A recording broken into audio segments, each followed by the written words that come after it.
Dans cette vidéo, nous allons vous dévoiler le vrai méchant du film The Batman partie 2. À cet instant-là, vous vous dites oui, bon, tout le monde a vu la news sur Clayface, Gueule d'Argile dans The Batman 2. Non, pas du tout. Ça, c'est de la connerie, il suffit de lire l'article, c'est des titres putaclic de mauvais journalistes, comme le sont 95% des journalistes de France, mauvais, voire calamiteux. Il suffit de lire l'article ou regarder les sources pour se rendre compte que ce n'est pas du tout le cas. Et aujourd'hui avec Vega, on va vous expliquer pourquoi Clayface ne sera pas le méchant de The Batman 2, mais surtout qui sera le vrai méchant de The Batman 2. Salut Vega, comment ça va? Salut Stein. Oui, comme tu dis, effectivement, on a un mauvais article qui est sorti récemment, des propos qui sont relayés par Mike Flanagan qui, soi-disant, nous révèle qui est le véritable antagoniste de The Batman 2, à savoir Clayface, qui devrait... Enfin, non, attention, pas qui devrait. Flanagan a proposé que Clayface soit le personnage d'un spin-off. Donc déjà pas l'antagoniste de The Batman 2, qu'il soit le personnage d'un spin-off. Donc il n'y a rien de confirmé, il n'y a rien d'établi. On parle juste d'un personnage de spin-off. C'est Et ça. dans la mesure où même le personnage apparaît dans un spin-off, ça sera peut-être même pas sous sa forme de Clayface en fait.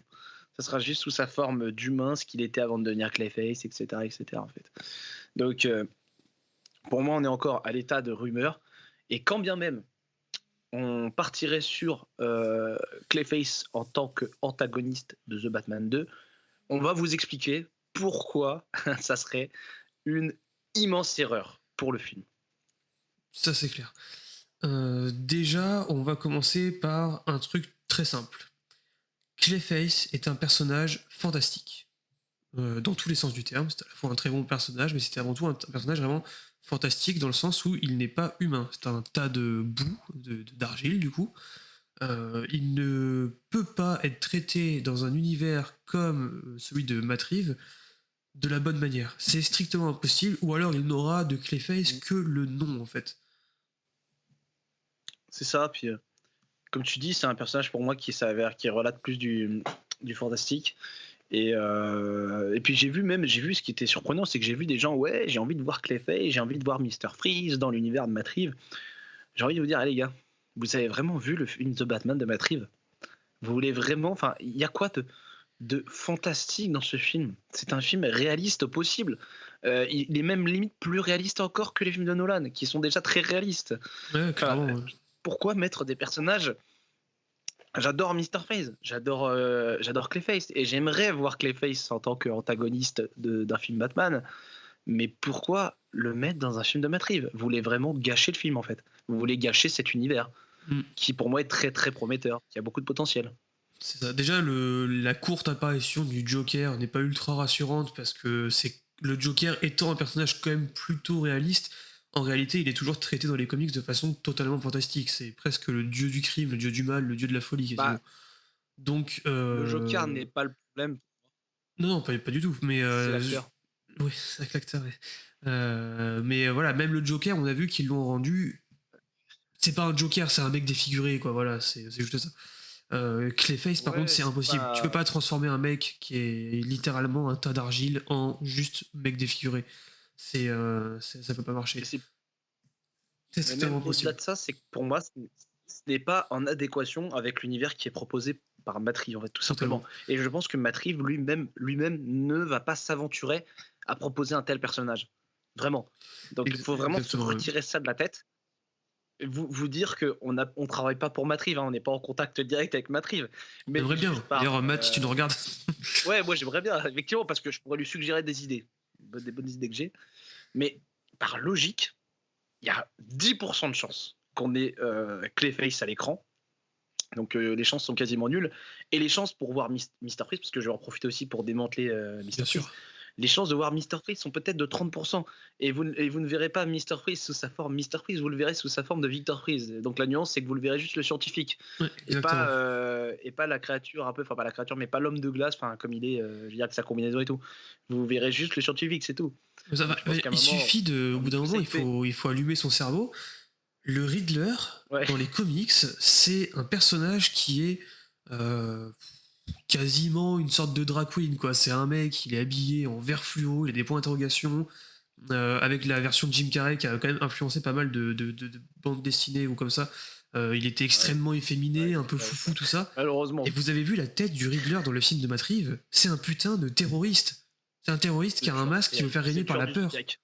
C'est le tueur du Zodiac, c'est ça en fait. Vous imaginez bien que s'il y a un Victor Freeze qui débarque, il va pas avoir la gueule de Schwarzenegger dans Batman et Robin, ni la gueule du Victor Freeze des excellents jeux Arkham. Il aura, il aura une gueule de scientifique, quoi. C'est voilà, ça sera le scientifique pour moi. C'est comme s'il y avait, j'ai oublié son nom, mais le mec qui fait du coup Man-Bat, du coup la version chauve-souris là. Si jamais il arrive dans le film de Matt Reeves, il sera là en tant que scientifique et absolument pas en tant que Man-Bat. C'est des films qui sont réalistes. C'est une erreur de le mettre en tant que Man-Bat. Mais oui, mais bien sûr que oui, c'est du délire. Même le gang des gens masqués dans le film de Matt Reeves, c'était pour Halloween, c'était des masques de citrouille, quoi. C'était, enfin voilà, il a mis du réalisme partout, dans tous les sens. La Batmobile, c'est une Ford Mustang, tu vois, c'est un peu ça le délire. Donc, faut pas s'attendre à avoir un Victor Freeze qui va tirer des lasers de gel ou comme ça. J'adorerais honnêtement avoir un Victor Freeze ou un Gueule d'Argile. C'est des personnages que j'adore. Mais dans le DCU, avec comment il s'appelle, avec Damian Wayne, pourquoi pas, tu vois, carrément. Mais jamais avec le Batman de Pattinson. Et puis même, vous avez vu comment est aussi le Batman de Pattinson. Je vais pas parler de son apparence physique, mais je vais parler de sa façon de bouger. Est-ce que vous voyez un Batman qui disparaît sans arrêt? Pas moi. Moi, je vois un Batman très tank, qui va vraiment au-delà du danger, au-delà de l'action, parce que c'est la volonté de Matt Reeves. Il veut montrer que ce personnage est un tank de volonté. Il encaisse, et en fait, c'est un personnage qui ratame par la force brute. C'est ça. Mais en même temps, il y a une dimension réaliste derrière tout ça. Et c'est un enquêteur aussi. Il est là pour suivre les pistes aussi. Il n'est pas là pour aller exécuter des gens comme dans les jeux Arkham. Au bout d'un moment, les gens, si vous voulez voir des ennemis stylés, fantastiques comme Clayface et comme Mr. Freeze ou comme ça, eh ben, il n'aurait pas fallu chier sur Batman vs Superman à sa sortie, il fallait pas chier sur Ben Affleck. Peut-être qu'on aurait eu un film avec Deathstroke ou comme ça, parce que si vous voulez les jeux Arkham en film, c'est Ben Affleck, hein, faut pas chercher plus loin concrètement, c'est Ben Affleck. Enfin, il suffit de voir la scène où il sauve Martha, voilà, vous l'avez votre Arkham en film.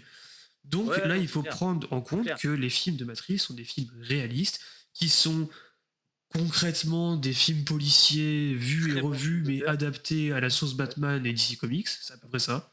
C'est Zodiac, c'est Seven, c'est tout ça, mais à la sauce Batman.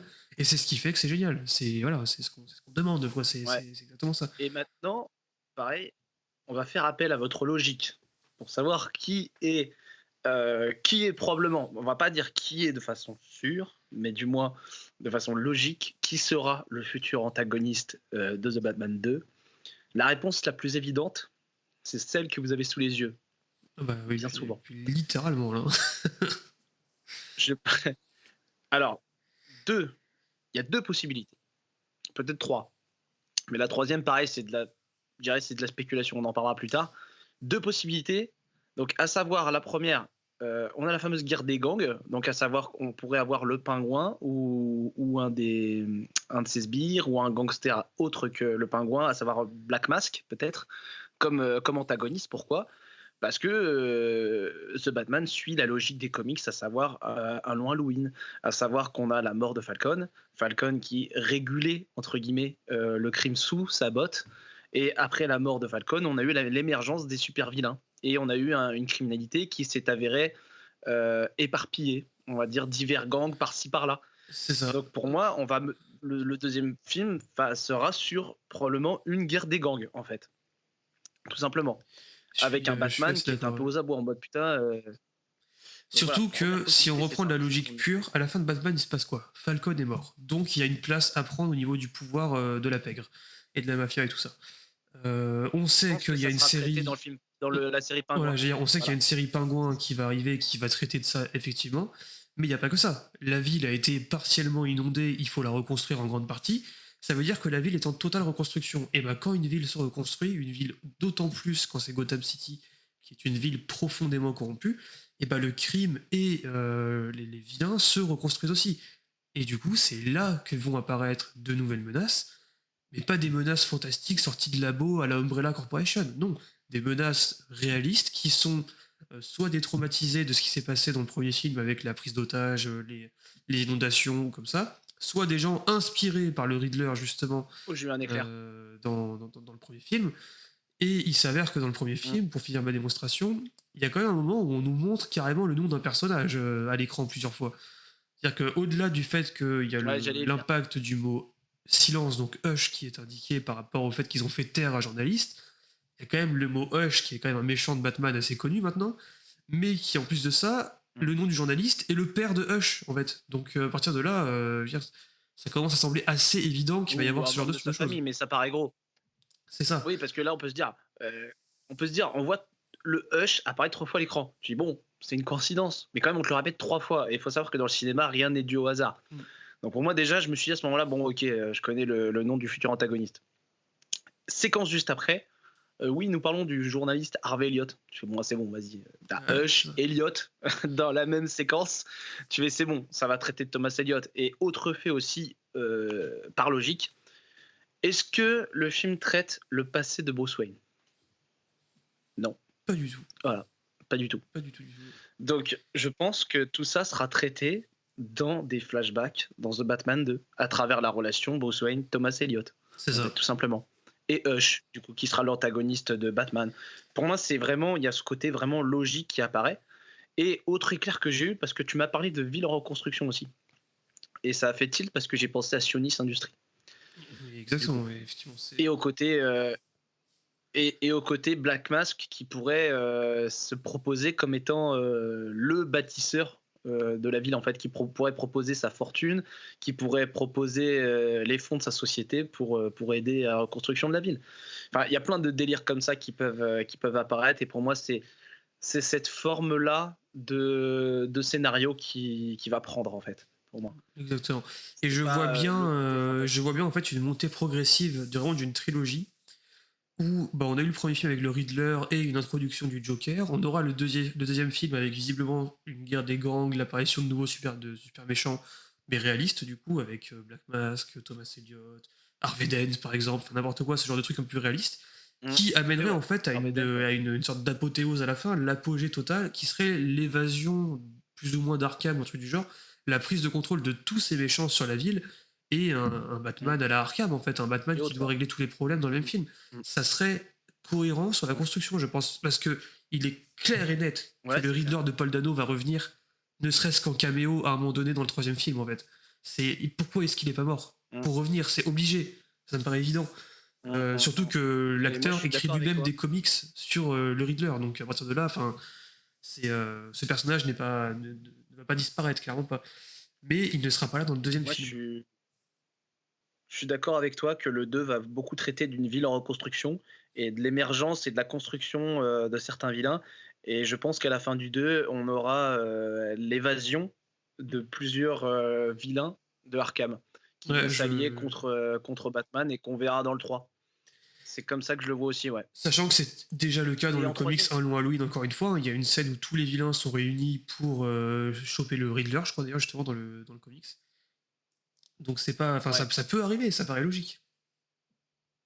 Ouais, mais pour moi, non, effectivement, comme on dit, la réponse la plus évidente, c'est celle qu'on a sous les yeux. Si on suit aussi, parce qu'ils vont pas trop non plus s'éloigner de la logique des comics.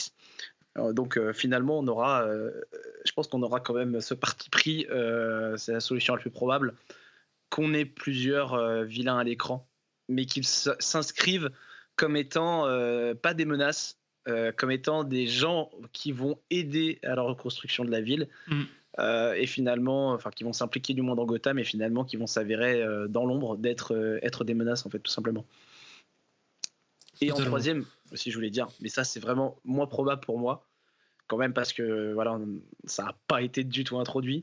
Moi, je voyais la cour des hiboux, mais bon, ça a été déjà introduit dans le jeu de merde d'ailleurs. Ouais, j'allais en parler justement, je l'avais dans la tête. Il y a la théorie de la cour des hiboux. Je sais que Robert Pattinson est très très fan du comics La Cour des hiboux et il aimerait bien que la cour des hiboux soit introduite en film, ce qui serait une super idée encore une fois.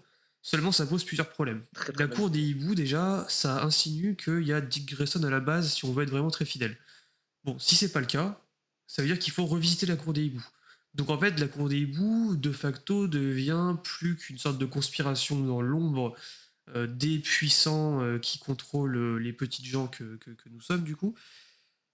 Matt Reeves sait parfaitement faire ça, tous ses films ont un message politique derrière, et le voir critiquer BlackRock, le forum de Davos et tout ça, pourquoi pas.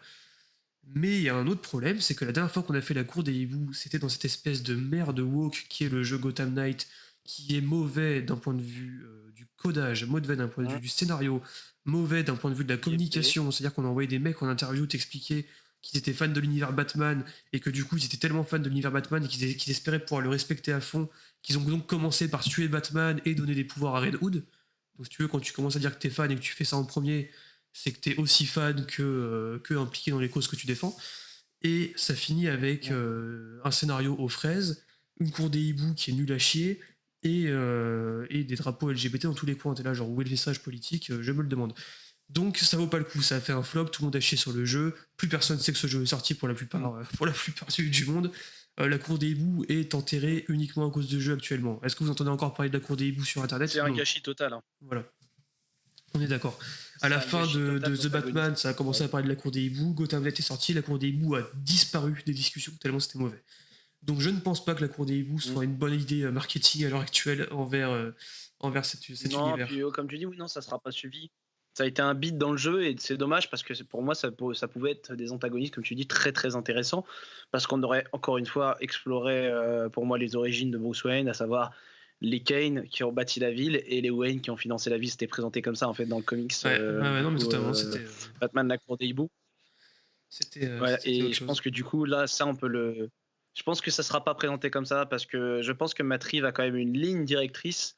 Je pense que l'antagoniste, il va nous l'introduire et pas le sortir de nulle part. Donc effectivement, la meilleure option à l'heure actuelle, c'est d'avoir une guerre des gangs en fond et d'avoir un Thomas Elliott Hush en tant que vilain, un peu qui chapeaute tout, quoi. C'est c'est ça. Ouais, en tant que vilain, mais aussi en tant que personne médiatique qui va aider à la reconstruction de Gotham, qui va se rapprocher de Bruce Wayne, qui va avec Bruce Wayne, avec qui il va retisser des liens, avec qui il va redonner confiance, et finalement cette confiance va être brisée. Enfin, je pense qu'il y a vraiment beaucoup de choses à explorer parce qu'en même temps, tu explores le passé de Bruce Wayne, t'en apprends plus sur lui, ce qui est quand même intéressant pour s'attacher au personnage, et en même temps, tu gardes ton conflit que tu as introduit avec cette guerre des gangs qui met Batman complètement à la rue parce que finalement, Batman ne veut pas être partout à la fois, comme l'a montré The Batman 1. C'est ça. Voilà. C'est ça. Mais du coup, voilà, donc arrêtez vos fantasmes d'univers fantastique dans l'univers de Matt Reeves, faut arrêter de déconner, c'est bon, branchez vos deux neurones là, et vous verrez bien que ce n'est pas possible en fait, et que si jamais des personnages fantastiques sont adaptés dans l'univers Matt Reeves, c'est-à-dire que ça sera l'équivalent des adaptations de Marvel. Par exemple, tu prends Civil War en comics, c'est incroyable, tu prends Civil War en film, c'est une immense merde. Bon, bah tu vois, ça sera tellement différent du matériau d'origine que ça sera ça. C'est Clayface chez Matt Reeves, ça sera un acteur, tu vois, pas au final. C'est une question d'ambiance, c'est une question d'ambiance de film et tout. Je veux dire, c'est possible, hein, je veux dire, c'est possible de mettre Clayface, mais dans ce cas-là, le scénario sera obligatoirement mauvais en fait. Oui, c'est ça. Tu ne peux pas mettre un personnage fantastique dans un univers aussi réaliste que celui-ci. Tu ne peux pas, c'est impossible. Non, c'est strictement impossible. Il n'y a qu'à voir, ne serait-ce que Bane dans la trilogie de Nolan, il a été rendu totalement réaliste, alors que Bane, c'est quand même. Très réaliste. Ouais. C'est pas du tout réaliste dans les comics, quoi. C'est une sorte de monstre de titan énorme, là. Ça marche pas. L'épouvantail, c'est absolument pas réaliste dans les comics. Ils l'ont rendu réaliste. Le puissant, ouais. Oui, c'est pour ça. Donc, c'est. Parce qu'ils n'avaient pas le choix. C'est un parti pris, c'est un bon parti pris d'ailleurs, je pense. C'est très intéressant. Et c'est ce qu'il faut faire. Faut arrêter de déconner. Mais même Ra's al Ghul et la Ligue des Assassins, je veux dire. Tu n'as pas le puits de Lazare qui ramène les morts à la vie. Tu n'as pas. La notion d'immortalité est en fait philosophique en version réaliste. C'est-à-dire que c'est un successeur qui prend le titre de Ra's al Ghul, mais c'est pas le même, effectivement. C'est pour ça, c'est différent. Et d'autant plus que du coup, le côté fantastique. C'est une notion de symbole, en fait. Ouais, c'est ça. C'est toute la philosophie de la trilogie de Nolan. C'est ça. C'est la notion de symbole, en fait. Et pour finir sur le fait que le fantastique n'arrivera pas chez Matt Reeves, c'est pour la simple et bonne raison qu'il va arriver chez James Gunn en fait. Parce que je sais pas si vous avez lu The Brave and the Bold, mais c'est totalement fantastique. Et c'est vraiment le puits de Lazare, c'est le puits de Lazare, c'est les Man-Bat, c'est des persos chelous, enfin c'est du fantastique à l'état pur. Donc s'il est dans le DCU, il est évident qu'il ne sera pas chez Matt Reeves. Donc un gueule d'argile dans le Il DCU faut se mettre tous les d'accord. jours. Bah oui. Puis t'as deux Batman dans un, non mais j'allais dire un même univers, non parce que ça sera des univers dissociés, mais t'as deux Batman à l'écran, il faut se mettre d'accord entre guillemets qui fait quoi. Je veux dire, on peut pas avoir deux Batman qui traitent de la même chose. C'est ça. Forcément, on aura le Batman de James Gunn qui va plus affronter, comme tu l'as dit, des monstres, des créatures, enfin tout ce que tu veux. Et on aura le Batman de Matt Reeves, beaucoup plus enquêteur, beaucoup plus réaliste. Et finalement, c'est très très bien comme ça, parce que l'univers a été introduit comme ça. The Batman, ça a été un vrai chef-d'œuvre, enfin, ça a été un gros succès. Et on a envie que ça perdure. On n'a pas envie de voir un 2 qui s'adonne totalement à quelque chose de nanardesque avec des monstres de partout qui apparaissent. Enfin, ça serait complètement incohérent avec la ligne qu'a fixée Matt Reeves, en fait, tout simplement. Donc, Totalement. non, on n'a pas envie de voir ça. On a envie de voir un univers cohérent. Et donc voilà, c'est pour ça que Clayface, même pas parce qu'on le veut, mais les faits sont là, il ne sera pas dans The Batman 2. Les faits sont là, c'est tout. Et ça, c'est au bout d'un moment, c'est un gros problème que l'on a pour extrapoler avec la société actuelle. C'est la société de l'émotion. C'est-à-dire que les gens sont tellement happés par les émotions, qu'elles soient positives ou négatives, qu'ils vont arriver à avoir des attentes incohérentes avec ce qu'ils ont sous les yeux. C'est-à-dire que là, on commence Ils à vont se donner conditionner un peu l'idée. d'une Ouais, ça, certaine se manière. conditionnent. Enfin, il y a qu'à voir la façon dont sont gérés les retours critiques par rapport à Marvel, pour faire un truc que tout le monde connaît. Quand Marvel phase 1 sort, on se dit ça c'est bien comme film, ça c'est moins bien. Tu vois, par exemple, Thor 1, les gens avaient moins aimé tout ça. Puis la phase 2, la phase 3, la phase 4 et la phase 5 maintenant sortent. Et c'est une vraie catastrophe. Hein. La phase, je suis désolé, mais la phase 3, 4, 5, dans la 3, tu sauves 2-3 films, mais tout reste est très mauvais ou médiocre au mieux. Et ben quand tu vois ces films-là, que tu vas revoir les films de la phase 1, et les gens sont là genre putain, en fait, Thor 1, c'est pas si mal. Bah oui, c'est pas si mal, parce que ce qui est après est tellement à chier que tu t'es conditionné à aimer des trucs de merde, que quand tu tombes sur quelque chose que t'es censé ne pas aimer, bah en fait, tu te rends compte que c'est mieux que ce qu'on te sert actuellement. Et bah c'est pareil, là, les gens se conditionnent, ils s'auto-conditionnent sur des attentes, et les studios le vérifient, hein, ils le regardent sur les réseaux sociaux, les tendances, tout ça. Pourquoi est-ce que quand No Way Home sort, on teste d'abord un peu avec des leaks, soi-disant, des acteurs eux-mêmes qui te montrent qu'il y aura 3 Spider-Man dans le film, ça s'embrase, ils sont en mode putain, ça va plaire aux gens, on le fait. Doctor Strange, ils sont en mode est-ce qu'on va faire du multivers, on sait pas trop si ça va plaire, ah oui, ça a l'air de plaire, on va le faire, bon, ils l'ont raté, mais c'est pas grave. Là, c'est pareil, ils sont en train de tester, voir un peu les personnages que les gens pourraient attendre, mais si vous vous attendez à avoir du Ouais, c'est ça ce que j'allais fantastique dire. dans un univers qui factuellement est réaliste, c'est plus une dissonance cognitive, là, c'est qu'il faut vous mettre des grandes claques à coups de dictionnaire et de livres dans la gueule pour vous mettre les idées en place, quoi.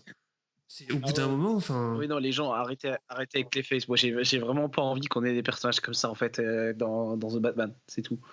J'ai envie qu'on continue sur cette même lancée. Et puis voilà, si vous voulez vraiment voir vos attentes enfin, arriver, vous prenez votre mal en patience et vous attendez le Batman de James Gunn, c'est tout. C'est ça, Voilà. c'est juste ça. Dis-moi. Qui sera peut-être très bien en plus, c'est ça qui est incroyable. C'est juste, il faut savoir Ah, prendre mais du on dit pas que recul ça sera et très bien. réfléchir. C'est C'est vraiment, ça, non, non, on dit pas que ça sera très bien. je vais réappuyer dessus, mais mettre du fantastique dans l'univers de Matt Reeves, c'est comme si tu regardais le film Zodiac et qu'à la moitié du film, t'as Superman qui débarque, qui scanne toute la zone et qui va enculer le tueur. C'est la même chose, ce n'est pas possible. Non, puis il le ferait pas. Matt Reeves, c'est pas son genre. Déjà, sur les films La Planète des Singes, alors vous allez me dire, le conflit est pas tellement réaliste. Alors, d'une certaine manière, j'ai envie de vous dire que si, parce que ça reste quand même de la science-fiction. Ça reste quelque chose de potentiellement factuel, en fait, et possible. Bah ça, il a Et rendu même la quelque chose dimension qu'il d'irréaliste, donne à tout totalement ce truc. réaliste, effectivement, ouais, c'est ça.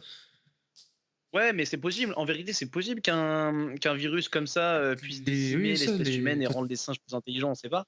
totalement, c'est de la Et le science. truc, c'est que même avec un fait aussi invraisemblable, je trouve que les propos du film restent vachement terre à terre, en fait. Totalement. Voilà, ça reste de la survie, ça reste des trucs assez réalistes.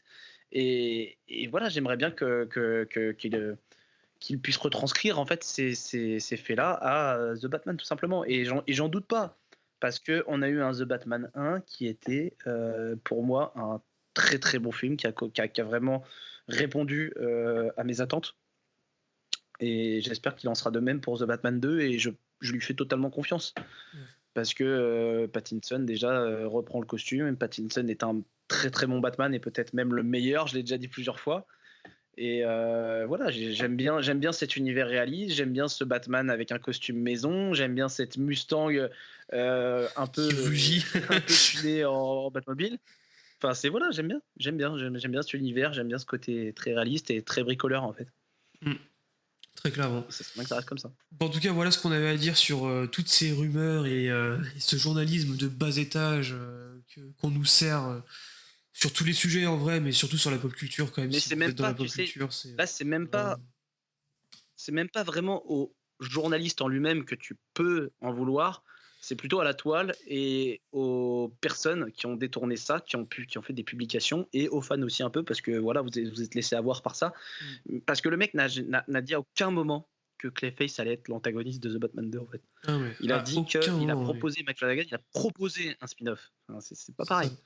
Et en plus, Et on quand on nous a même pas remonte dit si ça au avait été tweet possible, quoi. originel, il propose un spin-off pas dans Matt Reeves, un spin-off dans le DCU, donc de James Gunn. Donc c'est pour ça vraiment, c'est voilà. Ouais. Quand vous avez un article, ne vous arrêtez pas au titre, lisez l'article. La plupart du temps, l'article est mauvais, honnêtement, on va pas se mentir. Surtout, Mais vérifiez par vous-même en fait, quoi. surtout que le film va sortir en octobre 2025. Donc je pense qu'ils ont déjà une idée de l'antagoniste qu'ils vont mettre. Ils sont pas encore sûrs, mais ils ont déjà des pistes, c'est sûr. Bien Ils ont sûr que déjà des oui. bribes, ils ont déjà des bribes de scénario et tout. Bien sûr que oui. Et pour moi, voilà, ça sera certainement un personnage ou un élément qu'on a vu dans The Batman. Voilà, pour moi, c'est la réponse la plus évidente. Et voilà. Bah aussi, Ça doit être pour comme ça, conclure vraiment, le film ne s'appelle pas The Batman 2. Il s'appelle The Batman Partie 2, donc c'est Oui, forcément la suite du 1. oui, oui, parce qu'en fait, c'est un film en deux parties finalement C'est et ça. pas une suite. Enfin, si, c'est une suite si vous voulez, mais ça, c'est vraiment. Je pense qu'il faudra voir ce film comme un ensemble. Et c'est-à-dire que si on appelle ça The Batman Partie 2, c'est-à-dire que par logique, le film va se dérouler 6 mois, voire un an après, grand maximum. C'est ça, clairement, oui, Voilà. ça va clairement être ça. En gros, il va se dérouler à la fin de la série Pingouin, concrètement. Et on a appris que la série Pingouin serait tout de suite à la fin de Batman. Donc bon, voilà, c'est couru d'avance. En tout cas, on espère que cette vidéo vous a plu. On a été un peu salé, certes, mais au bout d'un moment, il faut remettre les points sur les i. Si c'est le cas, n'oubliez pas de vous abonner et de partager la vidéo. Mais dites-nous en commentaire ce que vous attendez comme antagoniste Ouais, ou vous pouvez, réaliste, hein, du coup, dans même The si Batman. certains veulent. Et si vous Même si voulez certains veulent des trucs discuter bizarres là, par et que vous n'avez pas réussi à connecter vos deux neurones, dites-nous pourquoi est-ce que vous les voulez justement dans le film. Dites-le dans les commentaires, c'est là pour ça. On vous dit à bientôt pour d'autres vidéos. c'est ça. Ciao.